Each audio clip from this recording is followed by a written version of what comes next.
All right, we're recording. Hello, everybody. Welcome to the last day. I specifically left Maya for last because she's about to snatch the out of your edges. So you're going to need the weekend to kind of recover, to come up with some plans, and to get your lives together. So for those of you who don't know Maya, I'm going to give her some time to introduce herself. But like many of the influencers that you see on social media, Maya has an amazing story. And what I love most about her story is the fact that she has been in business since what? Since you were 18? Mm-hmm. Since she was 18. She doesn't have a college degree, even though her African parents were like having a heart attack when she told them she didn't want to go back to school. And I think I just admire the fact that she's built her brand fearlessly. Her walk with God obviously is also very admirable. And she didn't let the fear of, not having a degree or all these certifications or all these things keep her from her calling. So I really hope that you guys can take at least that away from her today. So without further ado, Miss Maya, please introduce yourself, let everybody know what you have going on business-wise, and what do you do? Awesome. Well, thank you. Thank you. So obviously I am Maya, Maya Elias, and I'm a personal branding strategist. And basically what I do is I work with experts and trainers, people that have something to teach. The term that we usually describe those people as are infopreneurs. So people that want to teach or consult or coach or train finances, fitness, business. I work with other business coaches and branding coaches, beauty coaches. So anybody that wants to teach, I teach them how to build a personal brand online, connect with the right audience, and create programs and products that can really position themselves as experts so they can make money online. That is what I'm really passionate about. I feel like everybody has a talent and a skill. I think a lot of people downplay it, but once I can talk to somebody and coach somebody, I can pretty much encourage them to see what their overall purpose is and how they can monetize that. That's what I love to do, especially with women of faith, because I feel like a lot of Christians have this mindset where they feel like, oh, charging people is bad. I'm like, no, we should be the main ones making money. So I love helping people get their coins. That's what I love doing, because I'm not afraid to charge. I am the Christians of all Christians. Emily is always making fun of me. She's like, girl, you were just acting out like last summer. But I'm not afraid to charge people, and I want people to be confident in the abilities that God has given them, and so confident that they feel okay with charging other people for it. Yeah, it's so funny that you that you talk about, how we have our talks, because I always remember when we had that talk about being celibate, and I was like, girl, no, you on crack cocaine if you think I'd be out here just guessing for the Lord. You were silly. Listen, I get it. So I know that you started with doing graphic design and web design. I remember you always say how you started designing MySpace pages, and you didn't know how the heck to design a MySpace page. You were just like, well, somebody's paying me to do it, so I'll figure it out. So talk about a little bit about your transition from, being an 18-year-old designing MySpace pages, and then going into graphic design, and then now, transitioning into a more passive business model. Right. Yeah. So I have always created little fun, pretty things on the computer ever since probably I was 10. And then I learned how to customize my own MySpace page, and somebody offered me $50. And I'm like, obviously I'm going to take the money to do something I was doing for fun and for free anyway. And that's what a lot of my clients are doing. They're doing stuff for free because they're good at it, but they're not getting paid. And that's exactly why I teach people how to do it. But then once I was customizing MySpace pages, I was like, oh, this is kind of like web design. So I started telling people I was a web designer before I had ever designed a website. And then a radio host in Houston, Texas paid me $300, which was the most money I had ever made from a service. And I was like, okay, now I really got to figure this thing out.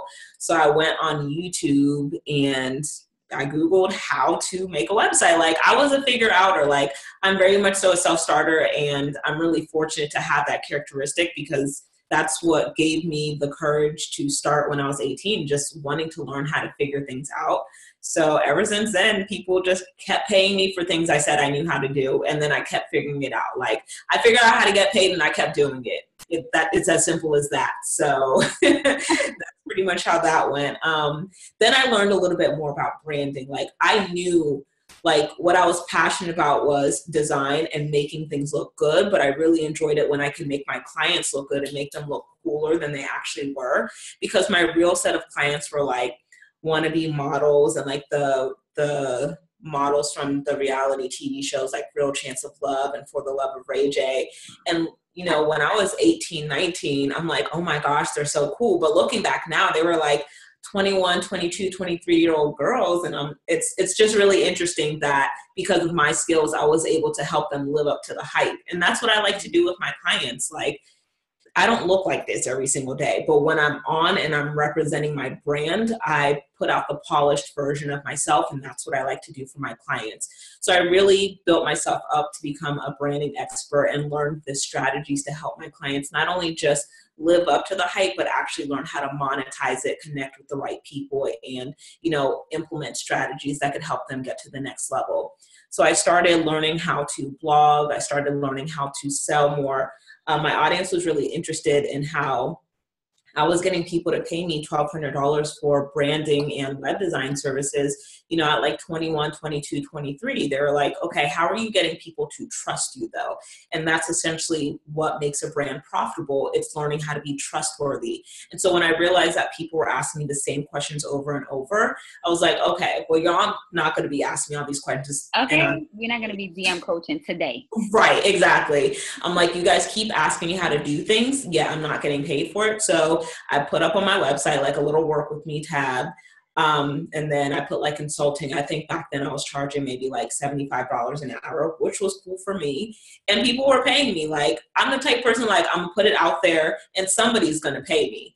So that's kind of how I started with the coaching. And then I'm like, okay, now how can I turn this into a platform where I can reach more people with the same answer over and over? So I put out my first course, which was a membership when I first started out, but that's really how I transitioned into that space. And I was really working on, okay, I'm making the majority of my money from design still, but how can I start making more money passively? So I was building up, and I was at a place where I was making like $600 a month passively, and I was like, ooh, this is really good.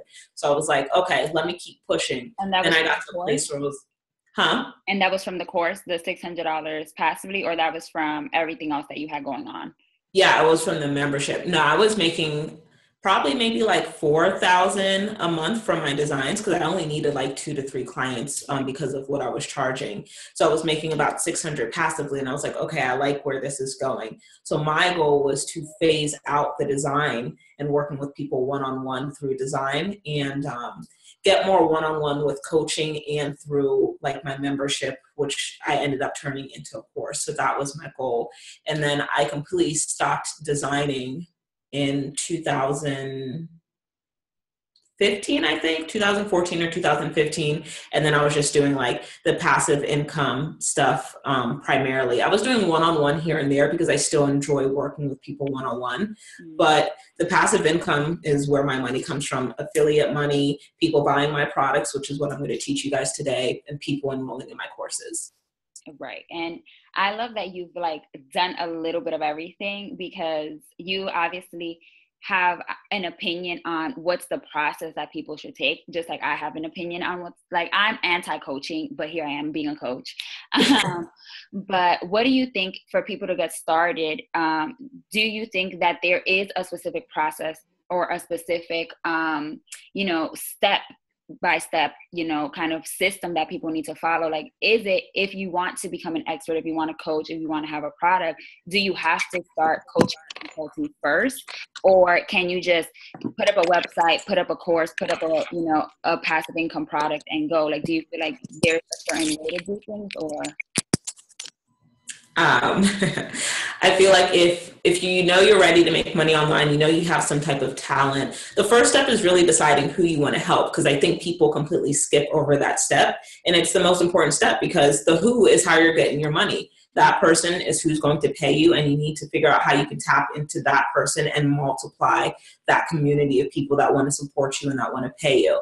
The second thing you need to decide is, how do I want to make this money? Do I want to do it through coaching? Do I want to do it through courses? Do I want to do it through programs? Do I want a variety of those? Like, I'm fortunate to have different passive income streams, because I don't just sell courses. I don't just sell coaching I have my design agency now that I just relaunched, but like, I don't just make money from one place, not just from designing, not from coaching. So you need to decide, how do I want to make the money? What are my prices going to be? And what do I want to stand for? Because you need to know, like, how am I going to get people to trust me? What are my values going to be? And you need to make sure that you're putting that out consistently. A lot of people think that branding is just using the same colors over and over and using the same fonts over and over. And yes, that's cool, but your messaging is one of the most important parts of your brand. You can't sit here and say that you are a health coach and then every other day you're like posting how you're eating at Five Guys, or you're posting how you're ordering some Domino's or anything like that. Your actions have to match with your message in order to get people to trust you.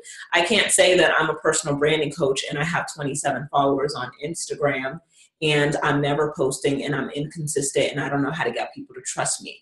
So whatever it is that you want to be known for, you need to make sure that your actual lifestyle matches with that.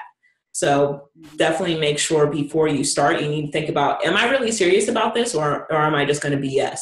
Because I think people think, okay, for me to be put on, I just have to do this quick 90-day strategy. And that's not it. Like, are you doing this for life, for real? Or is it just something you want to make money on quickly? Right. And I like that you mentioned, doing the work, because I feel like that's been the theme kind of over the last 3 days. The fact that people want to be influencers, but they're not influential, right? Like, they have 200 followers on social media, and if they were giving something away for free, people still wouldn't get it. And, then there's also the idea of not being able to do affiliate marketing well, again, because they haven't built that trust with people. Then they want to launch a product or a service and they wonder why it's crickets. And it's like, girl, you just came out of nowhere. Like, yesterday you were a regular person. Today you want to put up an Instagram graphic that you launched a website and you're a coach. And we're just like, girl, how, Sway? Like, what happened? Right. Superman just stepped out the booth and we were like, but okay. Right. So do you feel like there are any pros and cons to creating products like ebooks or e-courses, because you've done, affiliate marketing and you've done one-on-one services and coaching? Do you feel like there are pros and cons, or certain people that it fits for? Yeah, I was going to say, usually the pros and cons just lie in what works well for you. So it's funny because a lot of, my business friends, they make a lot of money. They make multiple 6 or even 7 figures selling their courses, selling their products. And while I've had successful 5-figure launches, I just really don't like selling courses. I enjoy working with people one-on-one, even though it's really, really hard to scale. Because when you're selling a passive income product, all you need to scale is more people. But when you're selling a service like design, like web design and graphic design, you need more of a team, which requires more trust. So it really just depends. I think because I started with web and graphic design, that's where my heart lies in working with people one-on-one. So for me to scale that, I've taken the time to learn how to do that. But selling courses, if you know how to get people results with your courses, definitely work on that. If you know how to get people results, with a workshop, something that's like a smaller scaled down version of a course, do that. But you do need to be very clear on how you're getting people results, because that's really where the money lies. If you're not getting people results, you're not going to be able to duplicate your success, because people want to see testimonials, people want to see case studies. And so what I was realizing was that I know my content is excellent because I know what I'm talking about. But my issue with me selling courses was that people would, they would start and they would be really excited. Like, they would treat my course like a New Year's resolution. They're like, yes, I'm going to do this. I'm going to get results.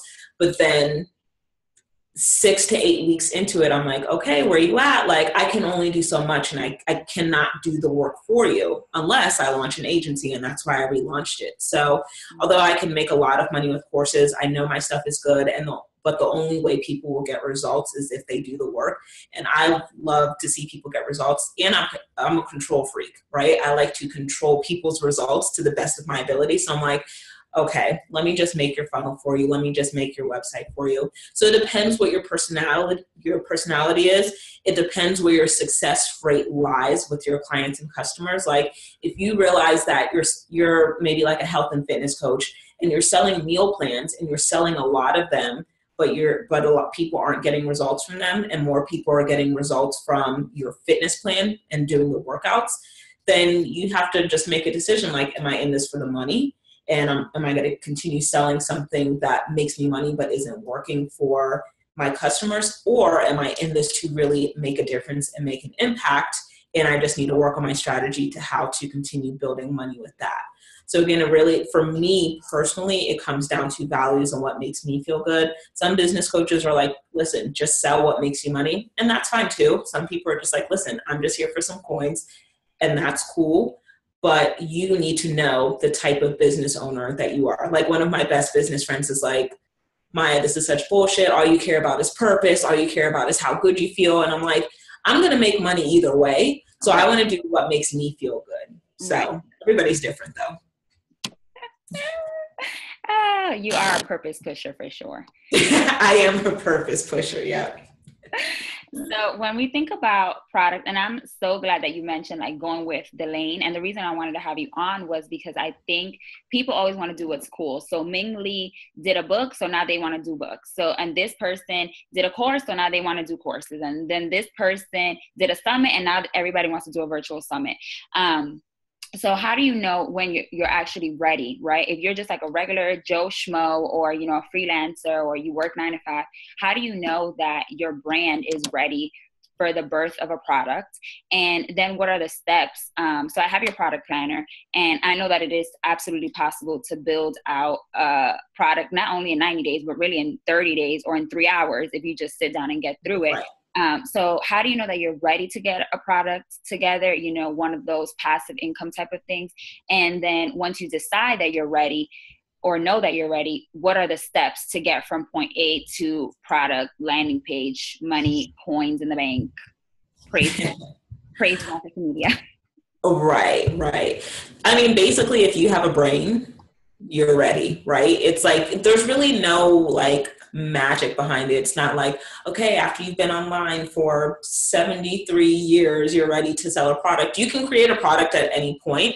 Now, creating a product and launching a product are two different things. So let's be clear on that. You can create a product in like 3 days if you want to. I've created products very rapidly because I'll just work 18-hour days sometimes if I have an idea and I think it's good. And then launching a product definitely comes with, again, building the trust, which is something a lot of people do not take the time to do, because building trust takes time. It's not as easy as buying Facebook ads and then getting people on your email list, which is a good thing, but trust is something that takes time. You really cannot buy trust. You can buy people to get in front of you, but you can't buy the trust. You have to do the work, and that comes with consistency. But if you're ready to create a product, so long you have a brain, you can do it. Like I said, the first thing that you need is people. Like, who am I creating this product for? A lot of people make the mistake of creating a product because they think it's a good idea. And it's like, girl, a good idea to who? Like, you think it's a good idea, but who's really going to buy it? So you need to be really intentional about who is the type of person I want to help. The other issue is that not only do they think it's going to be a good idea, they think it's going to be this one size fits all thing. They're like, oh my gosh, this product is so good because it can help everybody. Girl, no, it can't. Right? Like, check your PayPal account. Who is consistently paying you? When I first started and I was doing web and graphic design, in my mind, I'm like, ooh, I'm going to do corporate design and all the older white guys are going to be paying me money. Girl, no, they're not. Girl, check your PayPal account, check the literal receipts, and see who is cutting you checks. Consistently, African-American women above the age of 30 were paying me. So guess what? I created products that catered to them. So the first thing you need is to think about the person that you want to cater to and create language and messaging around that person, and make sure that you're attracting that person and building trust with them. The next thing is that your product needs to actually be solving a problem. So you need to understand what problem they're dealing with, what pains are going on in their life. And it can't just be like a surface level problem, right? So when I was teaching my product planner masterclass, I'm like, we have to think beyond surface level. We can't just think like, oh, people want to lose weight. Yes, that's fine. But Why is it that they want to lose weight? What issue is going on in their life that they can't fix because they haven't yet lost the weight? Is it that they don't feel confident? Is it that because of what they look like, they don't enjoy having sex with their husband anymore, or they don't enjoy leaving the house anymore, or they can't chase their kids in the backyard during the summer anymore? What are the literal pain points of the problem that is happening? And you need to be able to create a solution. So the next thing is like, what's the promise of your product? And the promise is really just the opposite of the pain point. So it's like, if you want to feel sexy again and you want to lose weight, you need to buy this training session from me, or you need to buy this course that's going to tell you how to do that. So make sure that you're very clear on the result. I think one of the biggest mistakes that people make when they're trying to sell their product is they focus so much on like the tangibles, which is fine because people do want to know, like, how many calls do I get? What are the workbooks, stuff like that. That's okay, but people aren't buying a course. People are not buying a workbook. People are not buying phone calls from you. People are buying the results. So it doesn't even really matter what the product is. It matters what the result is. So when people come to me, whether they're, getting a $6,000 package through my agency, or they're getting a $27 workbook, they want to know, can I get results with the product that I am buying? They want to know, is my brand going to be better? It's not about, am I getting on the phone with Maya, or do I get more time with her? Do I get the result that she is promising? So make sure that you are very, very clear on that. If you don't know what your audience is struggling with, you need to take the time to get to know your audience. If you don't know what they're struggling with, you haven't taken the time to build trust and build a community. So before you even think about launching, think about, do I have enough people that I really feel like trust me enough with their money? Another way to really measure that is by building your email list. So like Emily was saying, some people go online and the trust is so little that you can't even get people to download your stuff for free. So if people are not downloading your stuff for free, there's no point in even trying to sell anything for money. Like, they're like, girl, I don't even trust you with my email. So if people can't trust you with their email, they're not going to trust you with their coins. So make sure that you build out a community. And then of course, the last thing is finalizing your pricing and creating different tiers. And this is where you have the opportunity to diversify your income, because people might kind of want to like check you out. I think the majority of people that have spent over $1,000 with me have bought a smaller product from me, or they've been following me so long and downloading so much of my stuff that they have built that I built that trust with them. So you want to make sure you have different levels of where people can trust you. People trust me for free through my blog, or they trust me with their email address for a freebie, or to watch me live to do a workshop. People trust me with a $9.99 tripwire. People trust me with a $27 workbook. People trust me with a $500 phone call, and then people trust me with the $6,000 branding package. So you need to be able to think about, what are the different levels that I can serve my audience and continue building that trust, and how can I retain this client to get them to the next level, to the next level, to the next level. So you don't have to always focus on, oh, I need new clients. No, you just need to try to get more money out of the same client.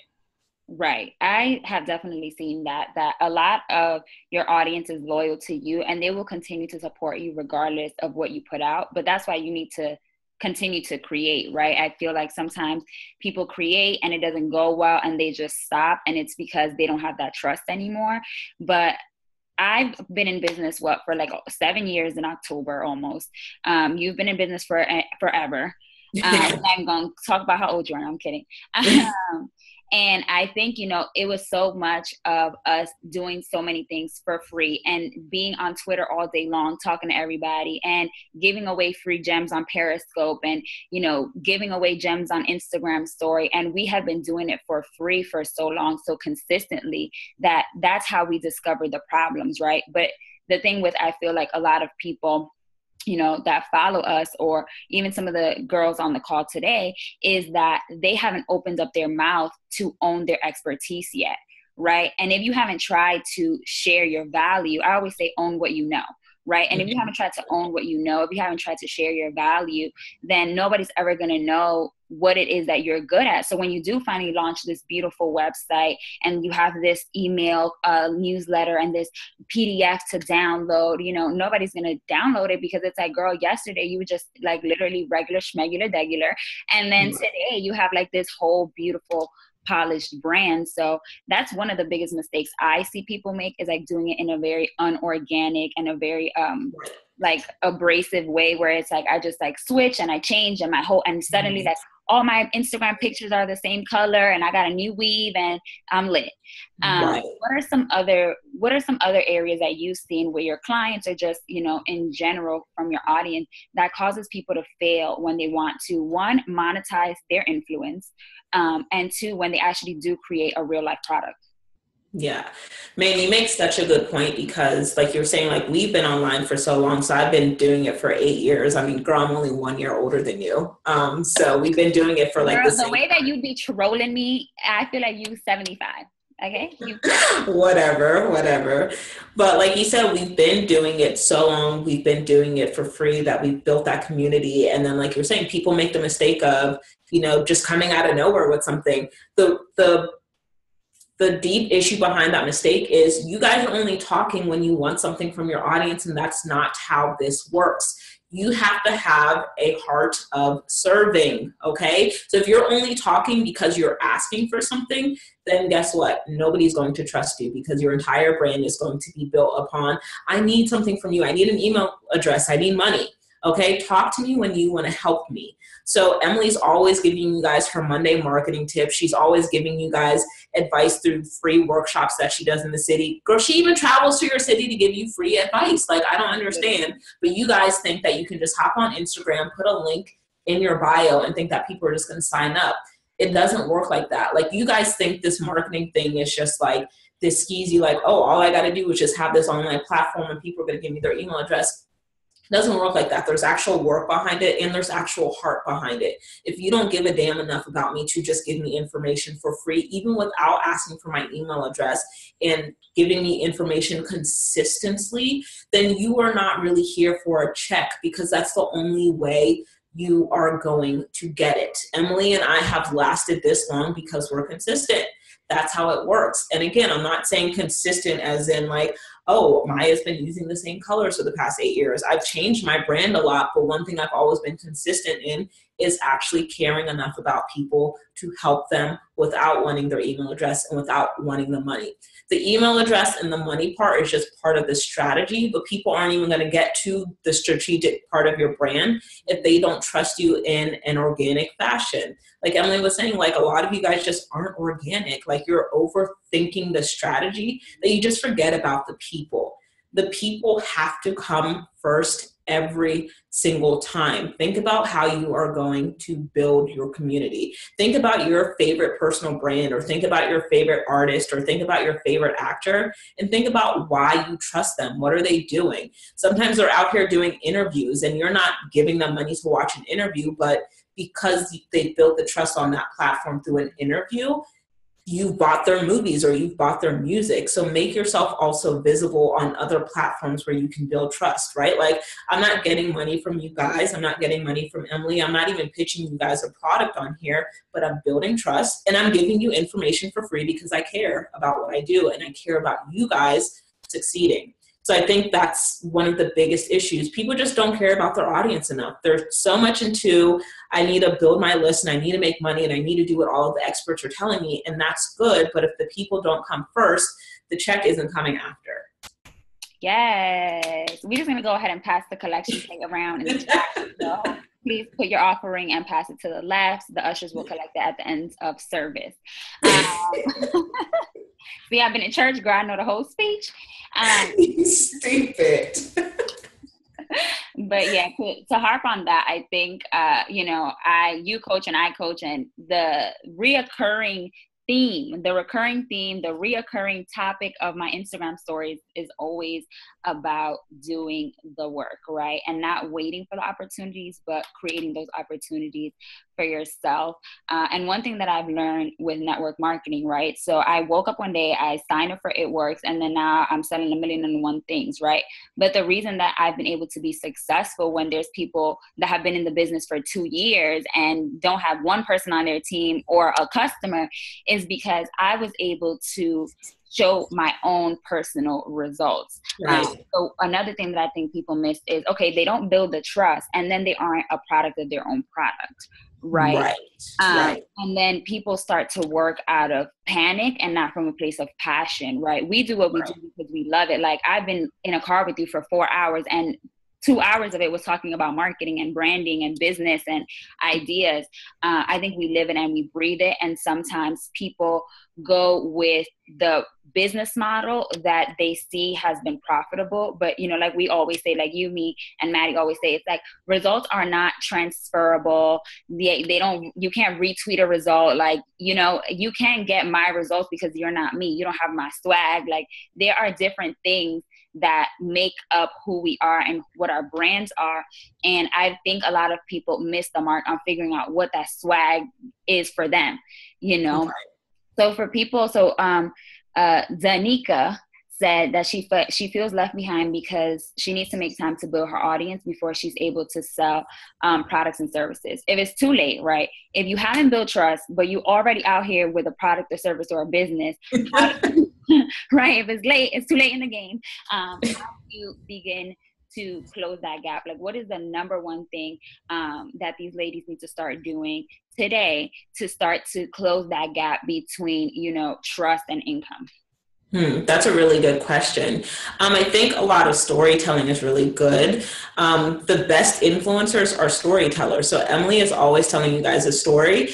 And it's really funny because I think like the best people to listen to or the best things to read when you're learning how to tell stories are either watching pastors or reading devotionals. Yes. Like, I'll be reading my devotion. I'm like, girl, how did you even connect these two thoughts? Like, you just completely made this up. And I'll be reading Emily's captions and she'll be talking like, oh, you know, working from home has been so hard. And, you know, I'm just starting to get used to it. Me and my dog are sitting on my bed. By the way, go ahead and buy this bed table on Amazon. I'm like, girl, how did you even connect the two?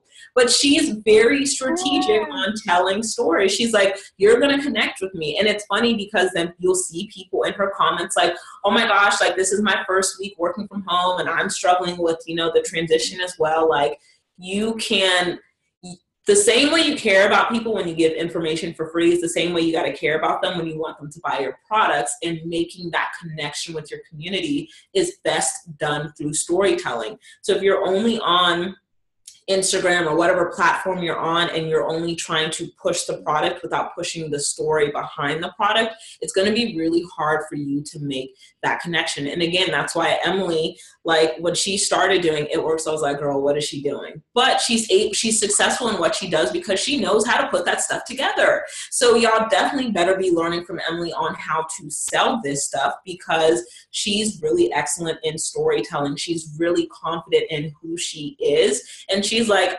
Emily is the type of person that can sell anything. She should write devotions because she's like, I'm going to give you this story and I'm going to give you this product and it doesn't have anything to do with each other. But by the time I'm done with you, you're going to think that there's some type of correlation. So learn how to tell stories. I have my devotion on Amazon at the end of the week. It's called, right. It's going to be called Hip and Holy. There you go. Stay tuned. Okay, listen, I believe you too, because you're a go-getter. You're going to be like, girl, I heard what you said about that devotion. And it's actually on Amazon. And I'm going to believe you. And you're probably going to like sell out of it. You're going to be randomly like an Amazon bestseller of devotions. And it's like, girl, okay, I guess. When y'all know I struggle to pray, I be like, y'all, can y'all say grace at the table? Because I don't even know what's next. That's a whole nother story for another day, honey. Right.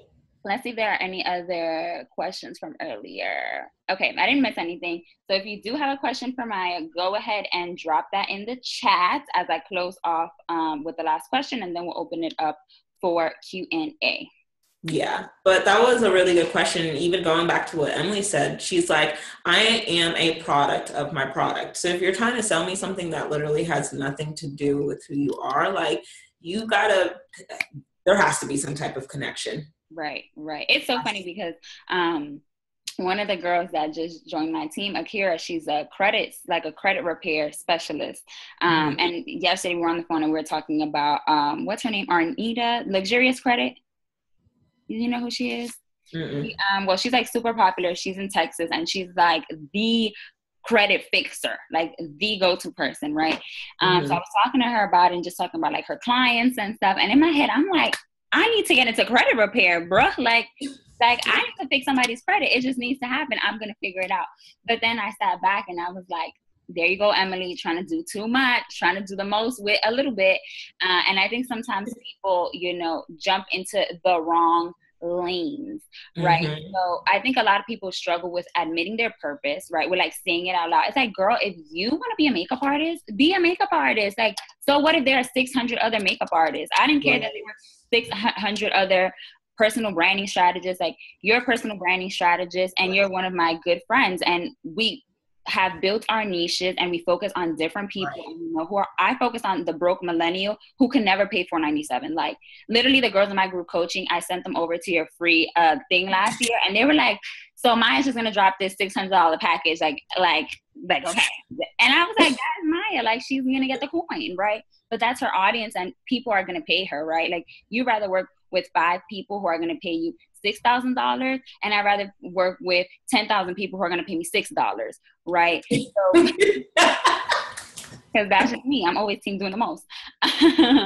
But what would you say to people who are afraid, one, to actually admit their purpose and say it out loud and tell people and own it and do the damn thing? Like, girl, whatever it is that you want to do, you could do it, right? And I feel like, especially for women with degrees, you might not have this hang up, obviously, because you're in a different situation, but you feel like, oh my God, like, I went to school, I got this degree, I have all this debt, like, I have to go be this in corporate America, or I have to go do this. And it's like, okay, I graduated with a degree in medicine, and now you want to be a chef, girl, go be a chef, get a food truck, like, do you. So how do people get out of that habit, or, that I guess, I don't know, it's like a jail cell, like that. It is, yeah. It's like very like, that they're being held hostage in, of not being able to admit their purpose because of whatever reason, and then feeling guilty trying to profit from it. Yeah, I think one of the biggest things, and like, this really makes me want to actually finish writing my book that I've been writing for 17 decades now. But the first thing is you need to admit like what you're really addicted to. Because we all have this addiction that supersedes our purpose. Like, for me, my addiction was trying to please my parents. It was like, and my addiction was not only trying to please my parents, but get approval from my parents. And it was always just like, okay, go to school, go to school, go to school. Like, this is going to make your parents happy. And your mom, and I realized that, And your mom does not play games. They definitely don't play anybody's games. First of all, your mom is the best salesperson in life, okay? Because she's so sweet and she will just like swindle you into doing whatever she wants. And you didn't even notice. You're just like, what? Girl, you just made me create your whole Airbnb page in 20 minutes. Like, girl, I was just about to say, she's so sweet. Like, she gets Airbnb people and she's like, they're so good. I cooked some African food for them. And I'm like, girl, you're taking this Airbnb stuff way too seriously. But that's for another story. But you have to figure out what your addiction is. So my addiction personally was, I was addicted to approval, and that superseded my, wanting to go after my purpose, until I realized that it doesn't matter how many times I feed that addiction, I won't be satisfied. That's the thing about addiction. It doesn't really actually satisfy you on the level that you need to be satisfied. My true satisfaction came when I was like, okay, screw what my parents are saying. I'm going to just go after my purpose. And so really the breaking point with that was when I kept trying and I kept failing. And no matter what I did, I couldn't get that approval, because it was just like, they would want something more. And that's how addiction works. There always has to be something more, something more, something more. There's never like a line where it's like, okay, we're satisfied now, go do your dreams or whatever, right? Or there was never a point where it's like, okay, mom and dad are happy now, I can go fulfill my purpose. So I remember one time I went to class and I was telling all of like my instructors, like, hey, I have to go out of town for business and I need to be able to take my test ahead of time or take it when I get back. And one of my instructors was like, no, you'll just have to fail this test and hope that one of your like your next test you do so well that it can like replace this test. You guys know how like teachers randomly did that stuff with their grading. And I was just like, I'm not going to be the one going in debt. Like my parents aren't even paying for my school. I'm the one going in debt to please them. Like this doesn't make any sense. So that was the day that I like just never went back again. When I just realized like, people's hearts aren't even really in this, but I feel like I'm being forced into something that is just like, it's just not satisfying me. So even though it was like the hardest thing and the scariest thing to tell my parents that I was dropping out of college, it was literally the most fulfilling thing. And that's what you'll realize when you're stepping into your purpose. Like when you make that decision, it will be the scariest decision and it will also be the most fulfilling ever. You'll feel like you can finally breathe. Okay. So you have to let go of that addiction to trying to like get approval from the world, from your boss, from your parents, from your husband, from your friends, from whoever you're trying to get this approval from. You really have to just listen to your heart. And then you also have to consider like, I'm gonna be in debt anyways because of school, right? I might as well at least be enjoying my life while I'm sitting in this debt. Like, do I want to live this life where I'm still people pleasing, or do I just want to say, you know what, F it. I'm going to just do what I want to do and make myself happy and pay off my debt while I'm doing it. Right. Okay, awesome. So let's jump in. We got a ton of questions. Oh, okay.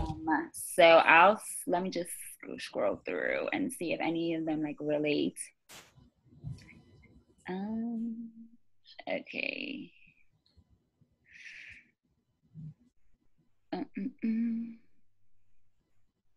Okay, so Brittany asks this question every week in group coaching, so maybe you'll have a different answer for her. I feel like, you know, when like you have a child and like you tell them the same thing over and over, but you need to get like a relative to tell them something, this is going to be it for you, Brittany, I hope.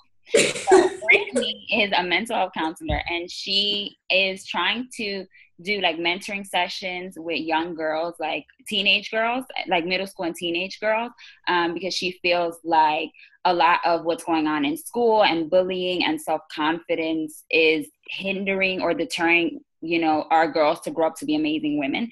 And just like a lot of foolery goes on now in schools and stuff. So she wants to help, you know, coach girls through all those things that they may not have somebody, you know, like an older sister or a mentor or somebody to go through. You know, she kind of wants to help them avoid those mistakes. But as we know, 12, 13, 14-year-old girls don't have money or the say so to be able to hire somebody like her. You know, they need to have a legal guardian or a parent. So her struggle is, how does she, you know, reach both audiences, like build trust with the young girls so that then they go back to their parents and want to, you know, work with her, or that the parents discover her and then feel like she's a good fit to work with the girls. Does that make sense? Right.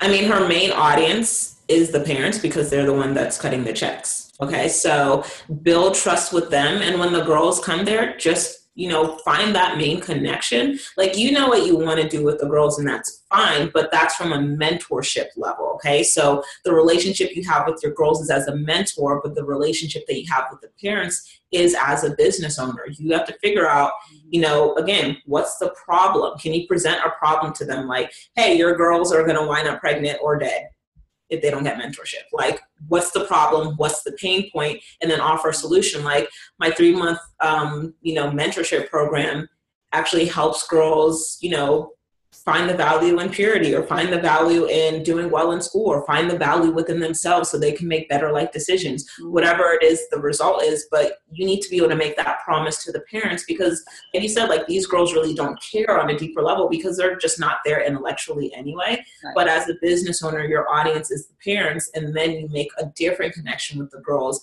as a mentor. So you need to understand that these are two completely separate audiences. But one is, you know, I need them to trust me to pay me. And then the girls, you know how to deal with them because that's probably where your expertise lies. You just need to work on the business portion of getting the money from How do you, so as a follow-up question, because I know a lot of people probably have this on their mind. So it's like, okay, well, I know who my audience is. Now what, right? So obviously, as coaches, we always say the same thing, like go where your audience is, like figure out where your audience is.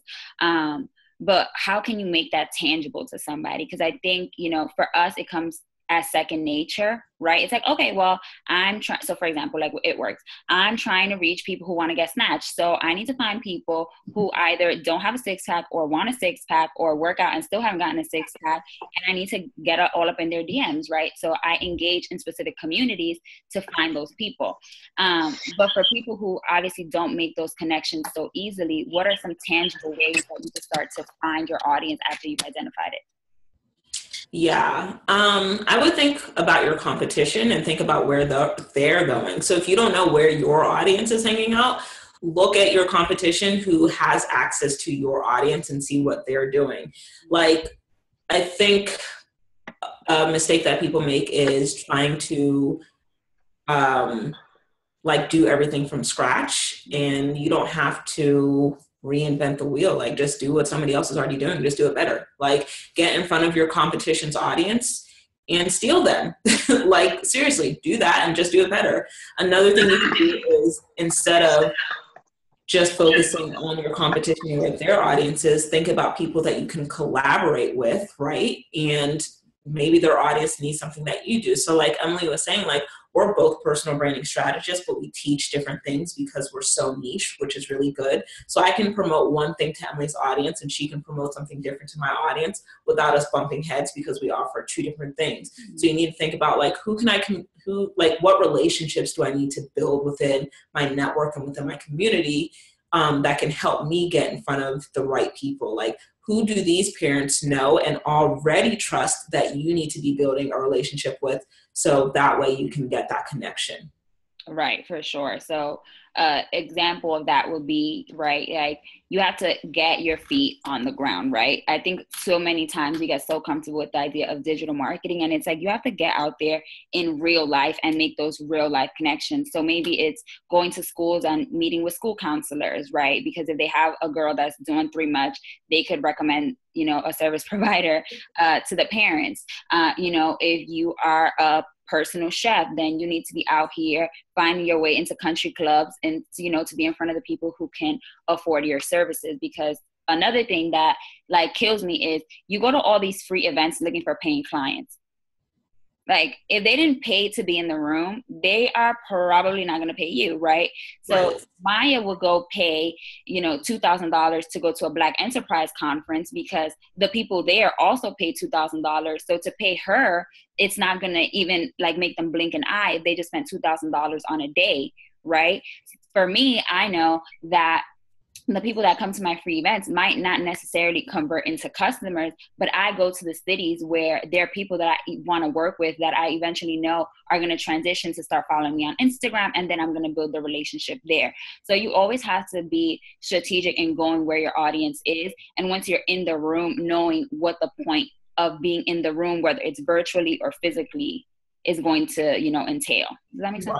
Right. I mean, at the end of the day, you're going to have to do the work of researching. So whether you're researching your audience, you're researching your competition, or you're researching people that you need to have a relationship with, like, you're going to have to do the research. So you can skip over the where's my audience hanging out, but you're still going to have to do the research of like, where are they hanging out based on my competition, or where are they hanging out based on who I need to have like an affiliate relationship with. So you're still going to have to do the research. But one really good tip that Emily was saying, like going to people like a counselor or something like that. So think about even like larger organizations, like obviously if your girls are going to that school, their parents trust the school. So if you can get that school to vouch for you, you're already in there. Like maybe there's some type of partnership between you and a school where it's like the school gets like 20% of the sales or something like that. And the school's really pushing like, this is a good after school mentorship, or this is a good summer program so your girls stay out of trouble. Like right. Connect with people, collaborate with people, and you can take that same program and duplicate it in other schools. Right. And I think it's also just a time thing. It always feels like nothing is happening when you first start, but you just need to keep going. Like I say all the time, when I started blogging, I think I had like 25 people a month come to my blog, but I still kept blogging 3 times a week. And when you do that for 3 years, eventually some gonna pop off, right?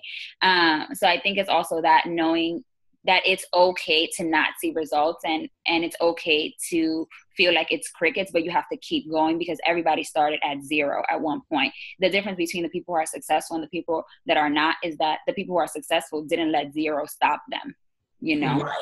Right. It's definitely that discipline, because I think a lot of people are looking for motivation to do the work. And it's like, you're not always going to be motivated, but you need to be disciplined. Like if you're really about this life, like if you can really see yourself doing this for 10 years, not getting results for 5 months is nothing. Right. And I think I got that from you too. Because I remember sitting with Maya at brunch and meal after meal, like, Maya, you just don't understand. I'm too lazy to do this. But when you look at it, like, you have no other option. You just keep going, right? Like when you're in college and you're breaking night trying to write this stupid ass paper, you know that you have to just keep going. Like there's no option to quit. You just have to keep going through. So you keep pushing and you write the stupid ass paper and you find the time and you fake study for the test and you do whatever you have to do to navigate your way through. And I think in business, people don't treat it, like that kind of journey. People kind of treat it like this isolated incident, that if this particular thing doesn't work out, the rest of my journey is useless or is going to fail. And you just have to keep going in spite of it, because like you said, if you know that this is what you are meant to do and what you want to do forever, if you don't make money in month 1 and 2 or 3, that's fine. Like I didn't make any money last month. Why? Because I was busy doing a million and one things for other people. But I know that that's just the ebb and flow of business, and I'm not gonna be like, oh, well, I'm going to quit now because, I only made $800. It's like, no, well, it's just growing pains, So I think just the mindset of understanding that it's going to be crickets and you're going to be by yourself and you need to keep going. Like Jesus only had 12 disciples and he was fine. Yeah, right. Yeah, you got to keep going. I mean, I try to sometimes be motivational, but I'm just like, point blank period, you just got to do the work and do it every single day, forever. Right. And just keep doing it. Mm-hmm. Yeah. Okay, so Masi has a good question. So she says, I always struggle with knowing how much to give for free and what to put a price tag on. She's doing an 8-day challenge for free right now. And she always wonders when she puts out these free challenges if it's going to deter people from actually buying. That's a good question. No, it's not going to deter people from actually buying. Doing something like a 7, 8, 12-day challenge or whatever it is really good, because you want to give enough free that's like people get a little bit of results from you, but it's not completely the results that they want, right? So like something free like, lose your first 5 pounds and maybe your audience is a group of women that want to lose like 40 pounds. So you want them to just get a little bit of a taste of what they can get if they actually decide to hire you. And you also want to make sure that you're differentiating between your free stuff and your paid stuff. Like if I can get all the results that I need with your free stuff, then I don't have an incentive to buy from you. But if I can get my results quicker by just hiring you, and if I have the money and I can make the investment, then I'm just going to do that. So for example, like it works for your free stuff, for your low barrier stuff that might be, I don't know, like $50 or under. And then it works for your higher paid stuff that might be like over 300. But there's people that are like, listen, I've read your blog and the information's so good, but I just need you to tell me exactly what to do, when to do it, the exact structure on how to do it. Like, free stuff is good because it positions you. It gets people understanding why your stuff is important, but people ultimately are going to pay you because they're just tired of wasting time. The people that pay you are the people that are just fed up, and they've been doing this for years. And you should also, every single one of you guys should be using that in your sales copy, because it doesn't really matter the industry, whether it's finances, whether it's fitness, whether it's business, whether it's skin, whether it's hair. A lot of people are just tired, and it's because they've been trying to do it on their own for so long through free challenges and free blog posts. And it's not to downplay that your free stuff isn't good. It's just that free stuff takes a longer time for them. So let people know, like, hey, this challenge was really cute and you guys did a good job, but if you're ready to supercharge these results, you need to work with me for my fast track program for how much ever. Right. And I love what Regina says by Regina.com, who currently lives in Mexico and is having the time of her life. Girl, she does not have time for us peasant Americans, okay? Listen, I was like, girl, what? You just living your best life, becoming a ninja and shit? Right. But I like what she says, because that was one of the questions that I had. I've been following her forever. And I had that a couple of years ago when I was transitioning from, just being a side hustle and doing this for play to actually making money and now doing it full time. And what she said was, you give away 90% of the content for free, and you charge for 10%. But that 10% is the most valuable because it's the how, right? You get the what and the why for free. Why? Here's why you need a personal brand. Here are the things that you need to build a personal brand. But I'm not going to tell you how to build a personal brand in something free. One, because you just don't have time. Like, unless you write a 10,000 page blog post or do a 7-hour call, it's just not going to work that way. And it's also too what I feel like the thing that makes people buy is the fact that they feel like they're a special snowflake, and that no matter how systematic something is, they always feel like their situation is unique. Yeah. Like they don't fit into the box of this free challenge. So they have to pay because they're just so special, even though they're not. Like, I'm going to tell you right now, they're not. Like, every single person that I've done coaching with, they have the same problem, which is organization and execution. But they would rather pay me $150 to sit down with me for an hour and me to tell them exactly what to do, instead of them sitting down and mapping it out for themselves, right? Like, sometimes it's just overload of information, overload of not being able to organize things, and just feeling like overthinking it, just feeling like their situation is so specific that it's like, girl, now, so for you, Masi, I would say, yeah, like, you always have to go into your free stuff with an upsell in mind. Like, you should, like, for example, I have my glow up challenge, but the upsell on that is my journal, right? Everything that I give away for free has some sort of paid product tied to it at the end of it, that I mentioned throughout the emails, and that I end up, trying to sell at the end of the actual challenge. So for you, what is coming after this free 8-day challenge? And are you starting to talk about it on day 3 of the challenge when people done already fell off? Like, you here telling me to eat bran, banana, and muffins and all this shit. I'm not doing that. Right. But if you told me, hey, I have a meal service that every day I'm going to deliver, a healthy breakfast to you, and all you got to do is put it in the microwave, I'll give you $500 right now. So you have to know, like, what your audience wants, what they refuse to do, and how you can offer that to them as, a service. Like, maybe it's just accountability. So maybe you need to be a video fitness trainer, and you need to get your clients on FaceTime at the gym, or you need to get them all, on Zoom with your laptop, and y'all work out together, and you need to actually see them working out. You have to kind of figure out what is keeping them from getting the results when they do your free stuff, and then make them pay for what's going to get them results. Right. Yeah, exactly. What they refuse to do is what they're struggling with most. So if you can provide that solution for them, they're absolutely going to pay for that, because they're tired of struggling. Nobody enjoys struggling. Right. Exactly. So that's just basically the breakdown, like the what and the why for free, and then the how you pay for it, and then obviously the problem solver. Yeah. And like you said, like, what is your free thing connected to? Like, that's what a funnel is. Like, girl, if you don't have anything paid in mind, then this isn't a real funnel. You just got people sitting in your free stuff. So it has to be connected to a very specific outcome where you're getting paid and they're getting results. Right.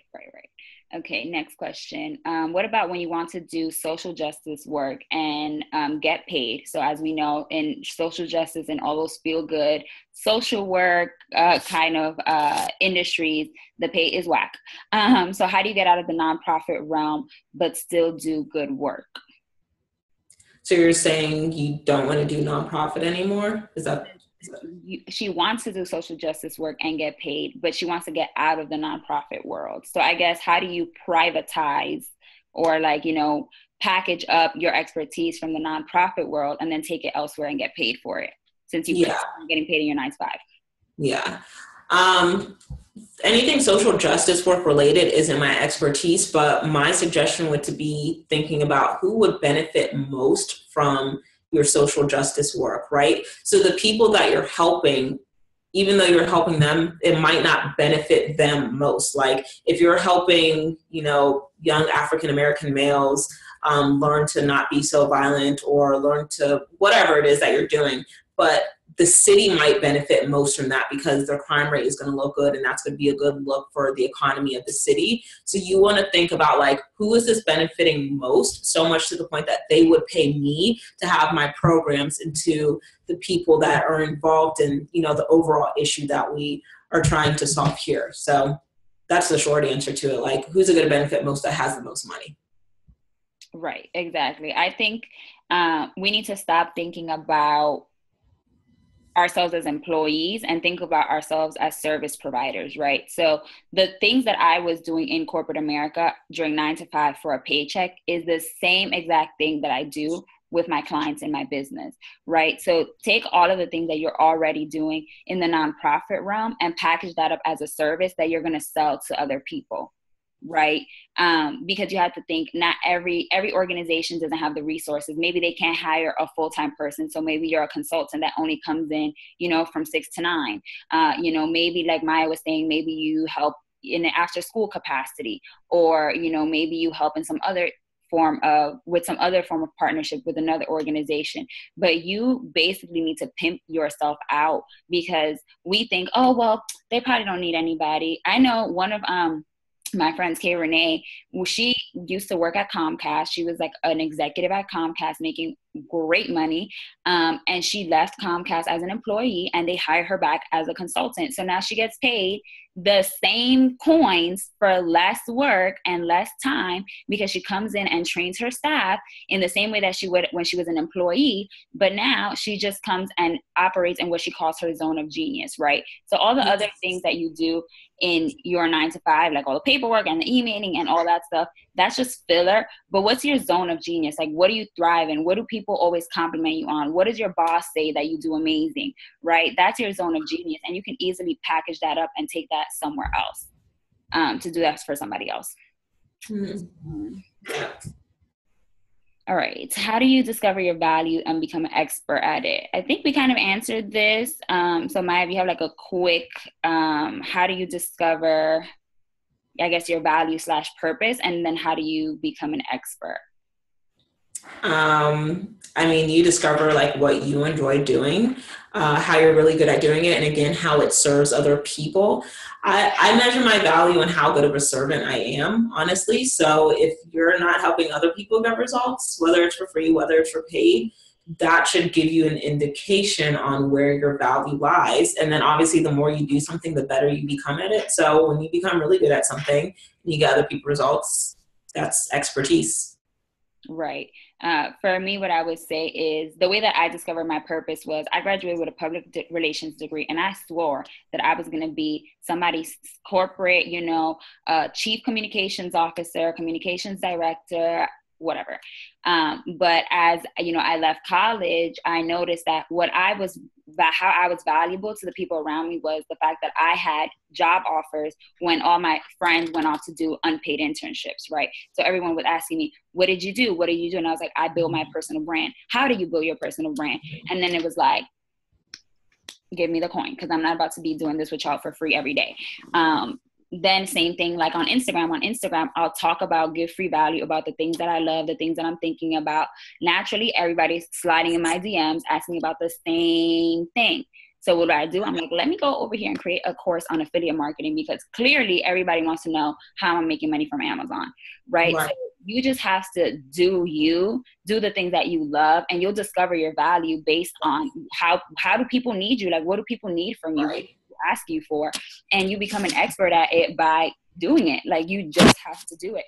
Maya didn't have a degree in graphic design or a MySpace page design certification, but she was doing it. A lot of times you're scared to just be an expert. I'm not a fitness expert, but I'm gonna tell you how to get snatched. Like, period. Right. I am. The Kia from Fuck Being Fat, same thing. Like, she's not out here being a personal trainer, but she's inspiring people with her weight loss journey. And she's become a trusted, source in the field, because she's living her life and she's doing it every single day. And that's what makes you an expert, doing it every single day, right? I'd rather hire somebody who has been going to the gym for 20 years and is still fat than hire somebody who was born skinny and just got their personal training certification yesterday. Right, exactly. Right, like your expertise comes from being an expert in the struggle, right? You know exactly where I've been, so you can take me where I want to go, right? Mm-hmm. But on the internet is the blind leading the blind, and it's people who've never been where you're going, and you just following them along because 25,000 other people wanted to follow them on Instagram. Just because people follow them on Instagram does not mean that you need to follow them in real life.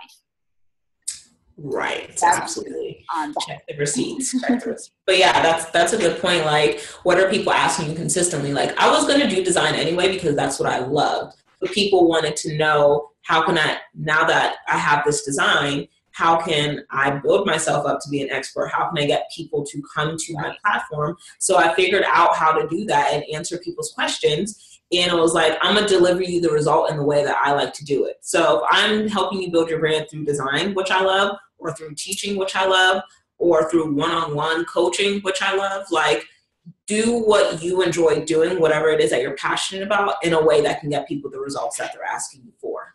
Right. Oh, and then the last thing is you have to try different things, right? So I've written an ebook. Nah, not exciting.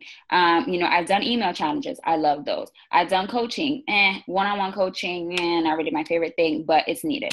I do group coaching. I really like that. I've done webinars. I've done live events. Not my favorite thing, but I know that they're necessary. I know Periscope is lit, but I don't be wanting to go on there. So by trying all of the different things and doing everything, I can then see, what do I actually like to do, right? Where do I thrive in, and where does my audience like me to be, right? Even though I hate doing live events, my audience responds well to them. So I'm going to keep doing it. And doing it well. But yeah, you just have to try different things. I think, like I said, people are always waiting for validation to do stuff. Like, girl, if you want to write the ebook, write the ebook. If it doesn't sell, your ebook was whack, or you wrote it on the wrong topic, or maybe your audience doesn't like to read. Maybe you need to do a podcast. Maybe you need to do a teleconference. Maybe you need to do one-on-one services. Maybe you need to sell packages. There are 1,000,001 ways to monetize. There are 1,000,001 products that you can create. And if you're not getting results with one thing, try something else until you find something that sticks. Right. And try something more than once, though, because again, especially if you're new, like, it bothers me when people are like, oh, I did the thing that you told me to do and I didn't get results. Well, girl, how many times did you do it? Right. Be consistent in something for a long enough time to really measure results. Like, you can't measure results from a one-time fluke. And make sure it was promoted too, because it's like, I wrote my ebook, I put it up on my website and nobody bought it. It's like, okay, girl, did you think that President Obama sent out like a notification to the right. He didn't. Right. Did you write your email, or do you only email your list once every, blue moon? Right? Like, there's a lot of things that go into it, but it all really does come down to consistency. And it kind of connects to the next question, which is, how do you evaluate your products, and at what point do you evaluate them? I'm always evaluating my products. I do that through my statistics, right? So I know what my best-selling product is. I know what product sells better at what times of the year. So for example, like, I know my challenges are always going to be lit in January because everybody's convinced that they're going to change. But come February, they realize that they haven't changed. So that's when group coaching gets lit, because they realize that this $7 challenge is not going to do it for them and they need an expert. So I've kind of, one, because I've been doing it for so long, but two, because I look at my analytics, I'm able to tell, what's going on. Yeah, girl, Emily is so good at analytics, and that's like the one thing I hate in my business that I'm like, still have to hire her for. I was actually just in my Asana, and it literally says like, reach out to Emily for analytics, because that is definitely a great way to measure it. And I don't know what you necessarily mean by evaluating your products. Like, sometimes I'll put out a product and it does really well, but I'll still go back and think about like, how can I tweak this? How can I make it better? How can I get people results quicker? So there's a million different ways to evaluate your products. Analytics is definitely the smartest way, even though I don't do And just feedback too, right? Like, for example, on this summit, it's easy to see who were people most engaged with, what topics do people have the most questions on. Like, it's also qualitative as much as it is quantitative, right? Like, sometimes it's just, talking to your audience, right? Talking to people who have gone through your stuff, asking them how you can make it better. For me, I'm always trying to tweak and improve things. But I think the biggest evaluator is, did people buy it in the first place? Because you best believe I'm not about to spend 600 hours improving something that people did not want, right?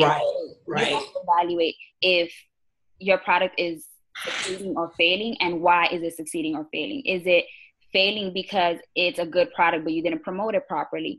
Or did you promote the F out of it and it still didn't sell? Maybe you're not connecting with your audience. Maybe you put out the wrong product, right? There's a million different things. And that's why it's important to get like a coach or an accountability partner, somebody, or even just like an audience member to take a look at it from a different lens, because you work so hard on it that it's like your baby. Like, you can't tell somebody who just had a baby that their baby is ugly. They're like, this baby just came out of my vagina. It's the cutest thing.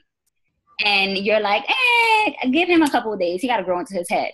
Oh my gosh, I can't. But sometimes you just need like an extra set of eyes because you love something so much and you're so close to it that you can't see where it's flawed. I always like to use that example of parents, because it's like, you cannot tell my grandfather that I am not the best thing in the world. Like, I could go out and kill somebody right now and he'd be like, they deserved it. Like, my grandfather's always going to go hard for me because he loves me so much and he can't see where I'm flawed.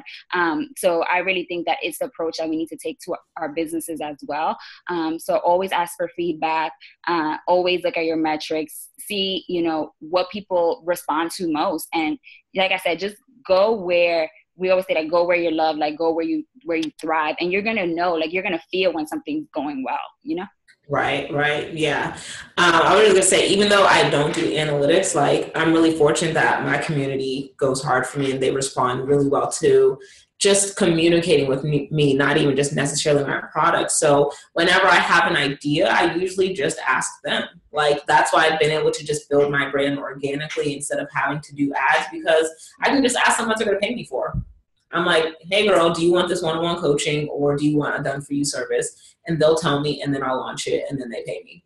Right. Exactly. So that's the good thing about being really close with your audience too, because they're going to tell you what they want from you. Mm-hmm. For sure. They're definitely sliding those DMs like, girl, when are you going to release this? And I'm like, ugh, I didn't even think about that. Right, exactly. So analytics does the same thing. Like, you can measure analytics like, okay, 50 people bought this product and only, 12 people bought this product. But then, interviewing or surveying your audience, if 50 people are saying, hey, I want to buy this, and 7 people are saying, I want to buy this, that's the same way to measure how well something is going to do.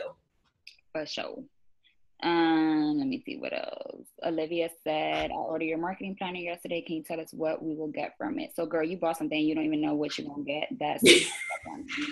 Girl, that's a ride or die right there. They just be like, girl, take my coins. I'll figure it out later.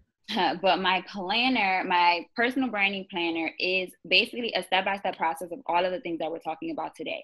So how do you figure out who your target audience is? How do you communicate your expertise and your credibility? And once you figure those two things out, right, who you're talking to and why people should care, then it's how do you create content to be consistent. So there is a 12-month planner in there. There's a way to plan your content, pages to plan your Instagram, and then pages to analyze and keep track of all your metrics. So that in a nutshell is what it is. But basically it's how to build a personal brand in 156 pages. Okay, moving right along. Let's see. Any advice for Christian bloggers to monetize, and how do you come up with a name for your community? Okay. Let me do the how to come up with a name for your community first, because that's quickest. My community name themselves, because that's what a community is. They do that without you. Like the Beehive name the Beehive. Right. Lady Gaga's Monsters name themselves Monsters. Justin Bieber's Believers name themselves Believers. So anybody in my community, like my community is called the My Militia. I don't even know where they came up with that name. I just said, what do y'all want to call yourselves? They came up with the name. People in my paid community call themselves the Cadets. I'm like, what does that even come from? But they named themselves military terminology. I don't know. I think they got Cadets because...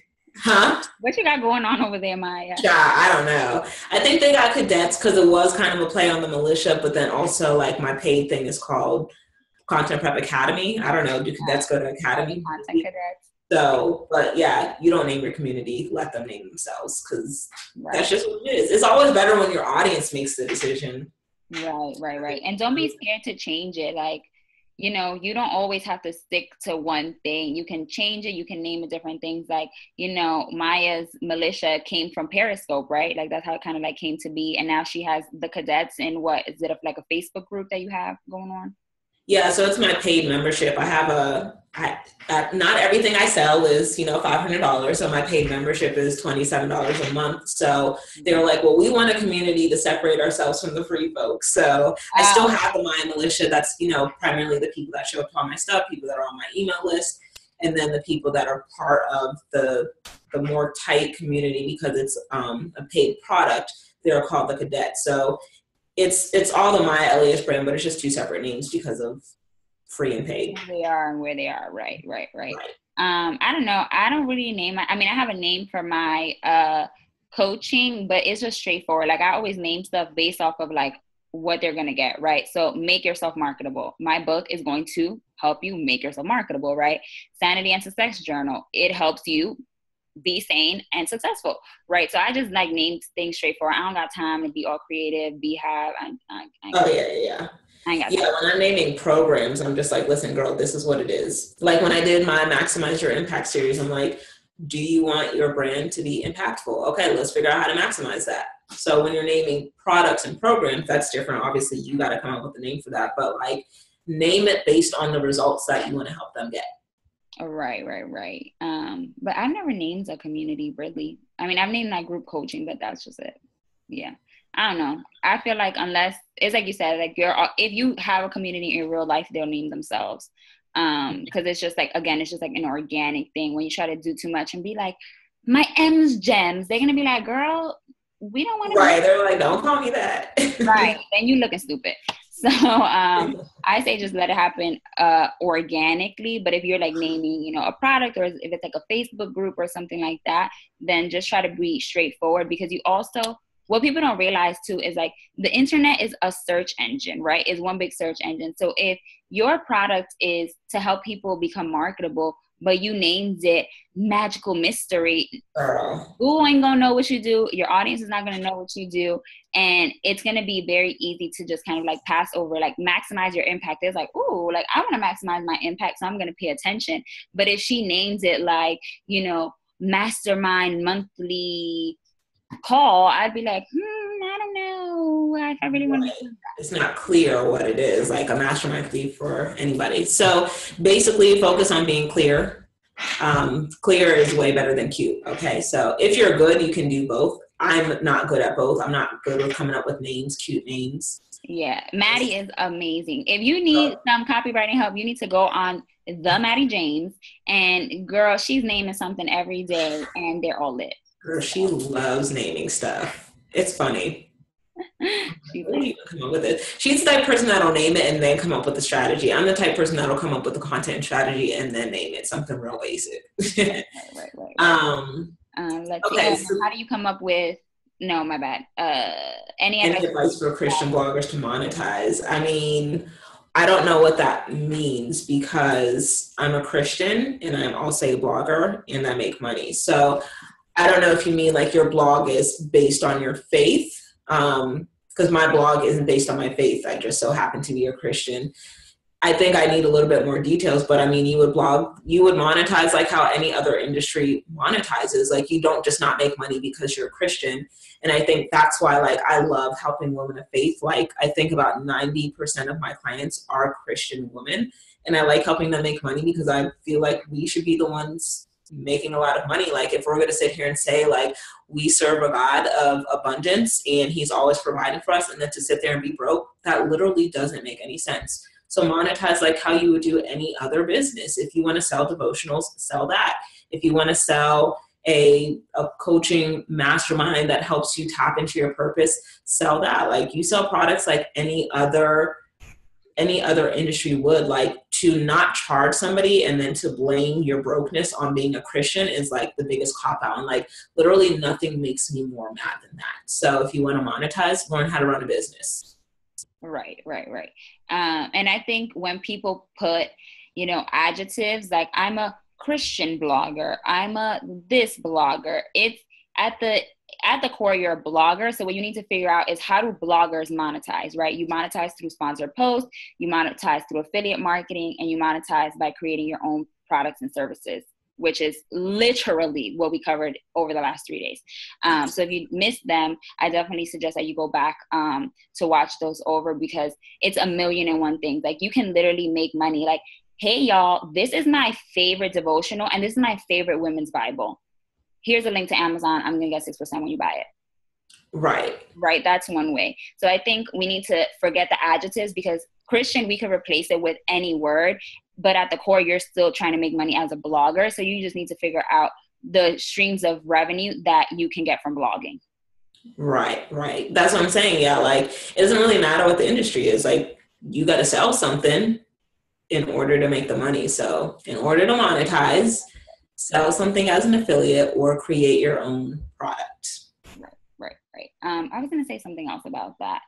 Monetizing. I forgot it. It'll come back to me. Oh, blogging is not a business model.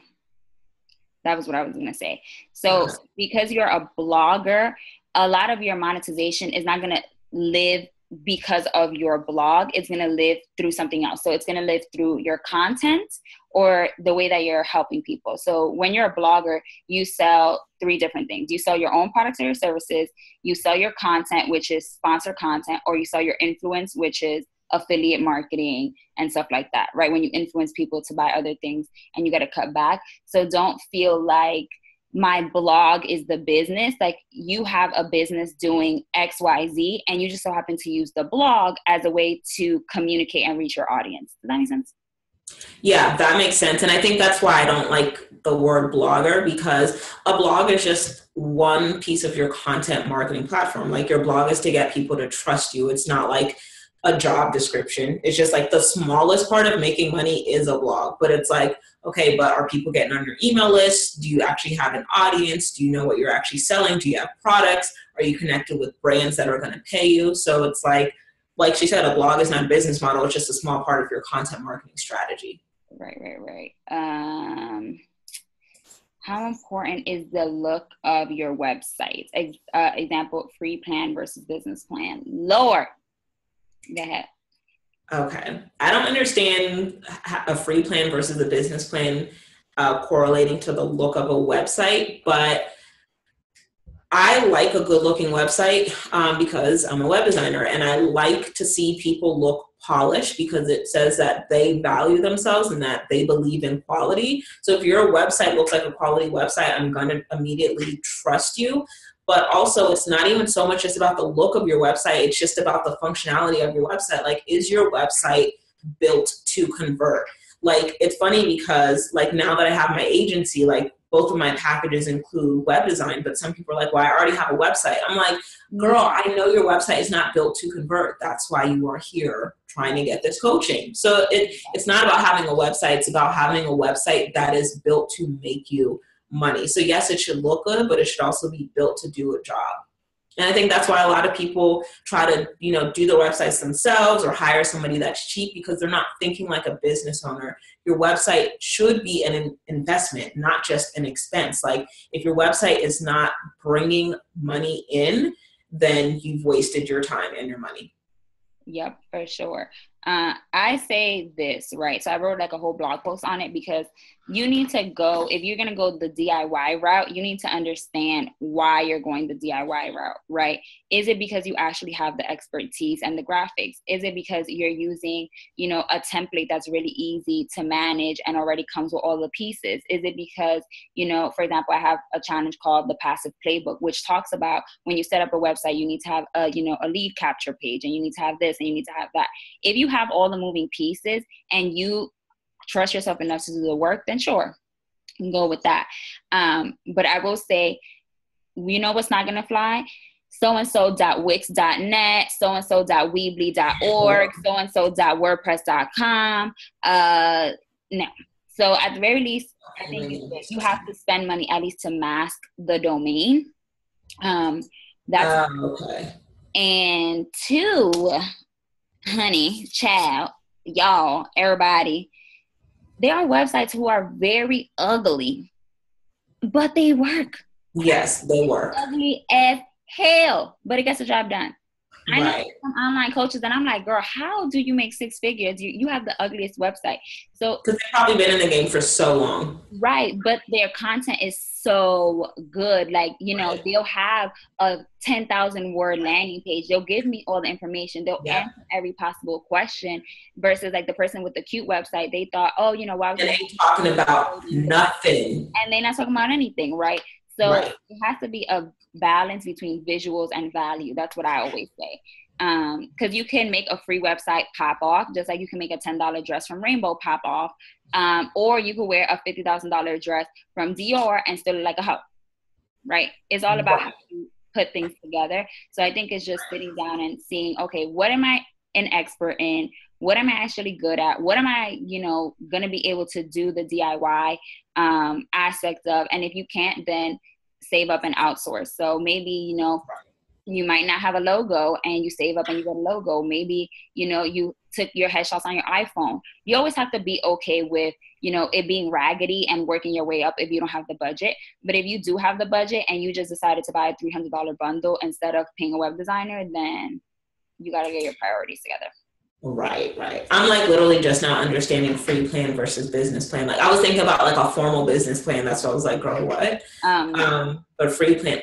I just like the hosting and the domain is just so inexpensive. I just don't even understand why anybody would have a .wordpress.com, a .blogspot, a .wix. I don't even understand. Yeah. I mean, I think some people just don't know. And I think it's also the fear of, I don't want to buy a domain because I don't want to commit to something, Right.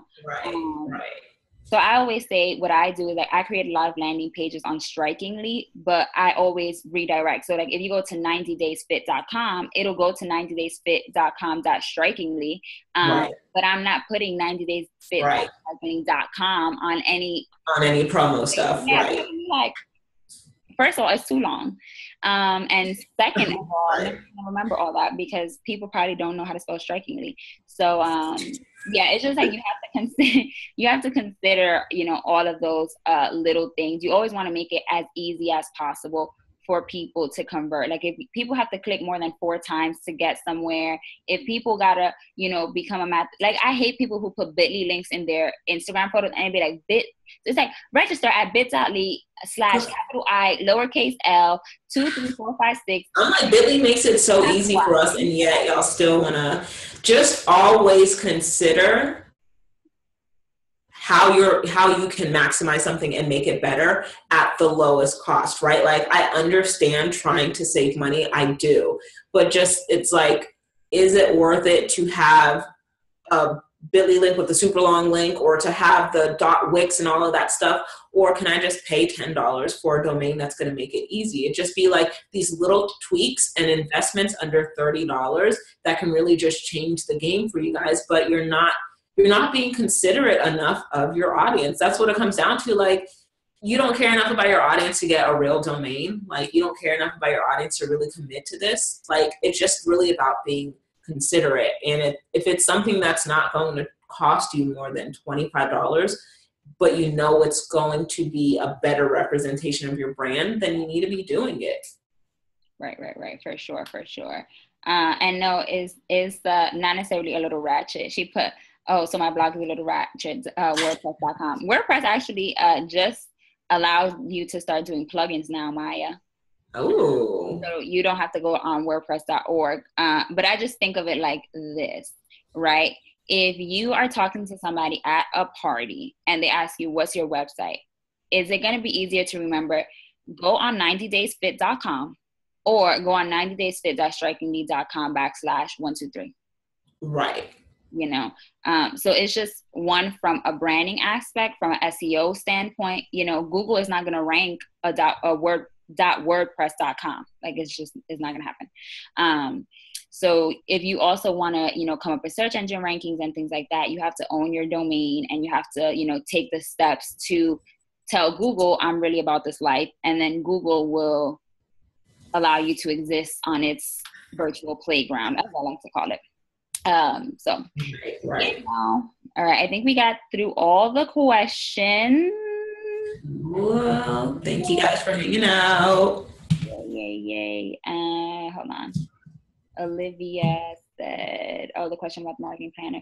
Girl, no, I just had to say, she said, I didn't mean any harm with the question on the marketing planner. It's just like, this is one of my pet peeves, right? I hate when people say, I want to buy something to support you, or I bought this just to support you, because I don't want anybody to ever feel like they bought something that they didn't need or that wasn't a good fit for them, right? Like, because I love Maya. If Maya tomorrow starts selling $85 bundles, I'm not buying that shit for Maya. As much as I love her and I want to support her, I will give her all the likes on Instagram and I will give her all the comments. But I prefer for people to know what they're getting into and not get so excited by the person that you just buy their shit. Because one of the girls in my group coaching bought one of these influencers' ebooks, and it was 40 size font, 40 pages, and they charged $49. I know you did not just give us 15 pages of content for $49, and it was some shit we could have found on Google. Why? Because she was so excited about who she was, and she had, been following her on Instagram. I felt like she was so great that she just wanted to buy something from her. So I implore you guys to always, always do your research on the things that you invest in, regardless of how much you love the person or how much you want to support them. Because I really hate to see people, get got or, lose their money because they were just so excited by the idea of the person that they didn't, do the thing. So that's why I'm always clear, like, girl, you ain't read, because people will literally sign up for my services and then be like, oh, so what do I get? I'm like, so you pay me $397 and you don't even know what's going on. Right. We're all business owners here, so just be smart about your investments. Like, you can't make impromptu investments just because you're excited. You have to make investments because you believe you're going to get a return. It doesn't have to be a monetary return. It could be something that's better for your health or just better for you to be smarter or whatever it is. But just make sure you're making some smart investments. Right. Yeah. So that was just where that came from. Because, girl, I remember she showed me, I was like, really? That's how we feel, ma'am?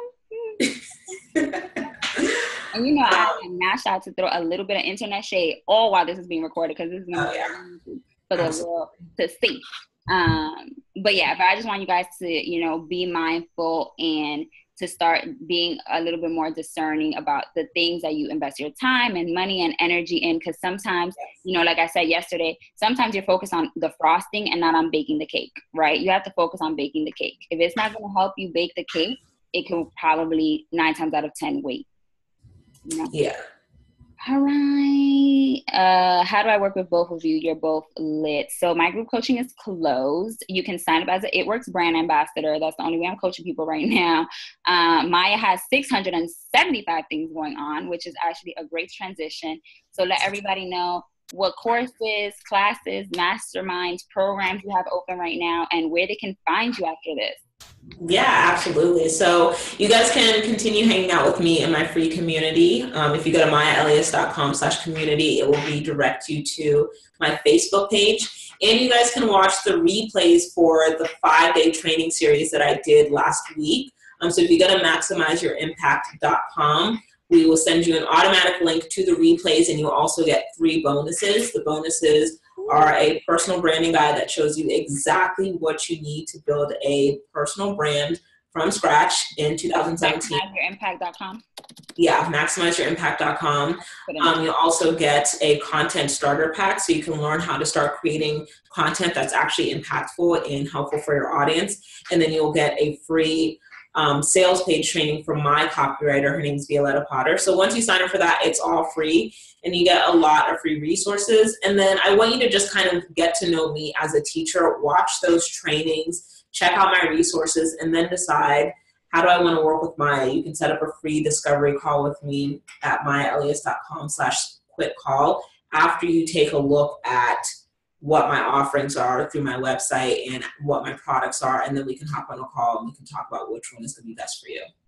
Right. In real life, what you need to do is, if you want to create a product in 90 days, which was the whole point of this call, the product planner. I took the course and I have the planner. So I took the actual live 3-hour workshop, and I have the actual planner. And it's just good to sit down and go through the process of thinking about the things that Maya said. So who are the people that I'm talking to? What is the problem? You know, what's going to be my solution for them? How am I going to actually deliver it? How am I going to create a launch strategy after I actually create the thing? How am I going to promote it so people actually sign up? She talks about pricing, how to break down pricing. I mean, literally everything. So if there's any product that you should start with, if you are ready to create your own product, it will be with that. But I say this, again, with just like the whole rant that I just went on, if you're going to invest in it and it's not expensive, it's like what, $39, $27 or something like that. Yeah. It's super cheap. It's like literally the epitome of spend the check and get it right back. You have to be willing to do the work, right? Because what happened, I went to the workshop, I had all these great ideas, I wrote it all down, and then I didn't do anything. Then I sat on it for months, not months, probably like weeks, probably like 5-6 weeks. So if you're going to invest in something, you want to capitalize off that momentum and off that excitement and do it and go through it and launch it, and don't sit there and let doubt creep in, or what if it doesn't work? Just do it, girl. Like, just launch it. Actually do it in 90 days, and you'll be a lot better for it. Because as Maya said, we're both obsessed with people getting results, and nothing frustrates a coach more than seeing 675 people download something and 672 of them didn't do anything with it, because it was kind of like a waste of our time. You know, it's like, okay, Right. we created this for you, we want to help you, and y'all don't want to be helped. It's like, come on, bruh. Right. Exactly.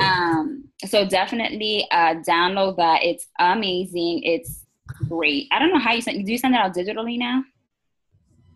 Yeah, I send it out digitally. So the physical copy was just when I was doing that tour. Okay. I thought I was something, going to different cities and doing the workshop. So yeah. She was giving out these binders, doing too much. But yes, get it. Have a printer handy. Print it out. Get through it. Go through it. My expertise is in, once you have this product or service, I come in later to make it pop, right? I'm like your ex-boyfriend's new girlfriend, right? It's like after you went through all the struggle with him and he cheated on you and like you had to teach him how to buy flowers and be nice. Like, I'm like the new girlfriend that comes like when he got his life together, and I just like flourish with you, right? So after you've gotten your brand together and figured out your purpose and figured out your value and your product and your service, then I come along and I figure out, okay, how can we make this a real life business? Like, let's look at your business model. Let's look at your statistics. Let's see why you're not selling. Let's improve your landing pages. So I'm definitely not the ride or die chick. I'm definitely the gold digger that comes at the end and just right after I do all the work through you. So I'm the ex-girlfriend. I'm helping you create the content, create the products, and then right.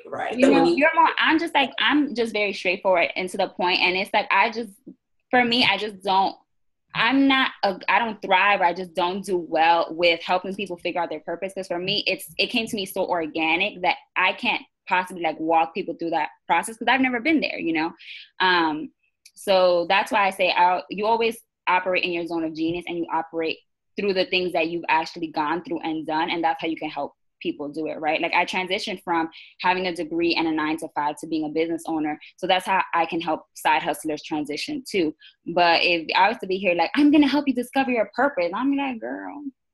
All right. Prayer. Maybe that's my thing, because I never did the 9-to-5 thing. I was just like, listen, school, this has been so cute, but I'm going to go ahead, follow my heart, do what I have to do.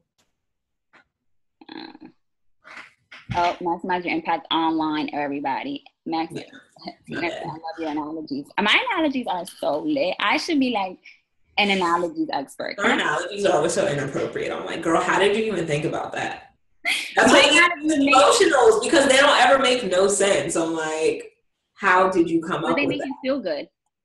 They make you feel good. That's not people do buy when they feel good. So exactly. All right, y'all. Thank you so much, Miss Maya. Let me actually turn off this recording right quick. So let's say farewell. Bye. Thank you for watching. You can catch Maya at mayaelias.com and her new course, which was the 5-day free virtual summit called Maximize Your Impact Online. Get your life together. Most importantly, get the product planner, because it will get you the most organized ever in life. Thanks, y'all. Thanks, guys.